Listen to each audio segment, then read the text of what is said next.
হাসিনা পালিয়ে যাওয়ার সেই খবর পৃথিবীর সবাই জানে, কিন্তু 3 থেকে 5 তারিখ পর্যন্ত ক্যান্টনমেন্টে কিছু ঘটনা ঘটেছে যেই ঘটনা এখনো আমাদের কাছে অজানা। 3 তারিখ সেনাপ্রধানের ওই ভার্চুয়াল মিটিং এর পর মোটামুটি নিশ্চিত হয়ে যায় শেখ হাসিনা অধ্যায় বাংলাদেশের শেষ। শুরু হয় ভারতের প্ল্যান বি বাস্তবায়নের প্রক্রিয়া।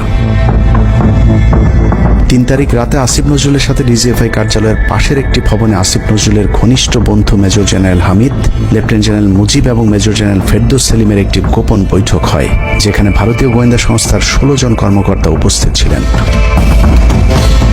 মূলত 5 তারিখ শেখ হাসিনা পদত্যাগ করার পর করণীয় নির্ধারণ করতেই ওই বৈঠক অনুষ্ঠিত হয়। দীর্ঘ ওই বৈঠক শেষে মোট 3টি বিকল্প নির্ধারণ করা হয়। প্রথমটি জরুরি অবস্থা জারি করে সেনাবাহিনীর হাতে ক্ষমতা দেয়া, দ্বিতীয়টি আসিফ নজরুলকে প্রধান উপদেষ্টা করে একটি অন্তর্বর্তীকালীন সরকার গঠন।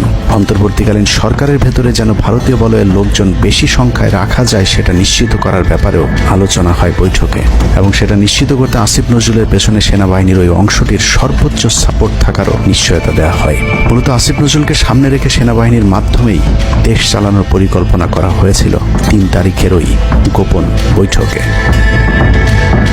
4 তারিখ 3 বাহিনী প্রধানের মধ্যে দফায় দফায় বৈঠক চলেছে। সেই বৈঠক থেকে সিদ্ধান্ত হয় 5 তারিখ সকাল 9টার মধ্যে শেখ হাসিনাকে চূড়ান্তভাবে পদত্যাগের বিষয়টি জানিয়ে দেওয়া হবে। এর পরপরই আসিফ নজরুলকে আবারও ক্যান্টনমেন্টে ডেকে আনা হয় এবং শেখ হাসিনার পদত্যাগের পর আওয়ামী নেতা কর্মীদেরকে যতটা সম্ভব নিরাপত্তা দেয়া, বেসরকারি বিভিন্ন প্রতিষ্ঠানগুলোতে যতটা সম্ভব আগের কর্মকর্তাদেরকে রেখে দেয়া এবং বিটিআর হত্যাকাণ্ড নিয়ে কোনো ধরনের পদক্ষেপ না নেওয়া সহ বেশ কিছু করণীয় ঠিক করে দেওয়া হয়। দীর্ঘ সেই আলোচনার কারণে 4 তারিখ সারা রাত ক্যান্টনমেন্টে অবস্থান করেছেন আসিফ নজরুল। তাৎক্ষণিক আসিফ নজরুলের কাঁধে 2টি দায়িত্ব দেওয়া হয়: আর্মির প্রতি সকলের আস্থা তৈরি করা এবং হাসিনার পদত্যাগের পরপর ছাত্রদেরকে সেনাবাহিনীর নিয়ন্ত্রণে নিয়ে আসা। কথা মতো আসিফ নজরুল 4 তারিখ রাত এবং 5 তারিখ খুব সকালে ক্যান্টনমেন্টে বসে ফেসবুকে তিনি 2টি পোস্ট করেন। পোস্টের প্রথমটি 4 তারিখ রাতে সেনাবাহিনীকে প্যাট্রিয়ট সম্বোধন করে করা হয়, যেন সেনাবাহিনীর প্রতি ছাত্র জনতার আস্থা বেড়ে যায়, এবং পরেরটি সংখ্যালঘুদের বাড়ি ঘরে হামলা না চালানোর অনুরোধ করে পোস্ট করা হয়।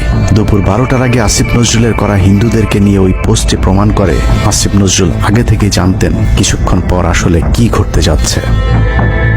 আমরা এখন আর্মি চিফের সাথে একটা আলোচনা আছি।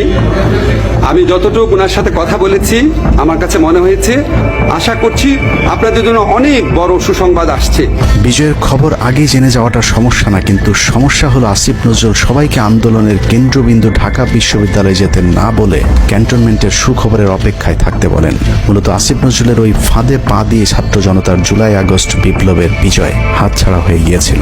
ছাত্র নেতাদের সরলতাকে কাজে লাগিয়ে আসিফ নজরুল নাহিদ আসিফদেরকে সেনাপ্রধানের কাছে আসতে বলেন। নাহিদ, আসিফ, মাহফুজরা সেনাপ্রধানের কাছে যাবার আগে আসিফ নজরুলের প্রধান উপদেষ্টা হবার বিষয়টি চূড়ান্ত হয়ে যায়। সমন্বয়কেরা পৌঁছানোর পর সেনাপ্রধান তাদেরকে জানায় আসিফ নজরুল হচ্ছেন প্রধান উপদেষ্টা, কিন্তু ছাত্ররা ডক্টর মোহাম্মদ ইউনূসকে প্রধান উপদেষ্টা বানানোর দাবি করলে আসিফ নজরুল তাদেরকে জানায় ডক্টর ইউনূস প্রধান উপদেষ্টা হতে রাজি না। কিন্তু ছাত্র নেতাদের সাথে ইউনূসের আগে থেকে যোগাযোগ ছিল, যে কারণেই সেনাপ্রধানকে ছাত্ররা জানায় আমরা ডক্টর ইউনূসের সাথে একান্তে কথা বলতে চাই। ছাত্ররা ডক্টর ইউনূসকে ফোন করলে তিনি জানান প্রধান উপদেষ্টা হতে চান না সেনাবাহিনী কিংবা আসিফ নজরুলের কাছে তার এরকম কোনো বার্তা তিনি দেননি। এরপর ছাত্র নেতাদের দাবির মুখে ইউনূসকে প্রধান উপদেষ্টা বানাতে বাধ্য হয় সেনাবাহিনী। ডক্টর মোহাম্মদ ইউনূসকে প্রধান উপদেষ্টা করা হলেও ক্ষমতার কেন্দ্রে থেকে যায় ভারত নিয়ন্ত্রিত ক্যান্টনমেন্টের মদতপুষ্ট আসিফ নজরুল, যাকে তারা সুনিপুণভাবে গেল এক যুগে তিলে তিলে তৈরি করেছেন।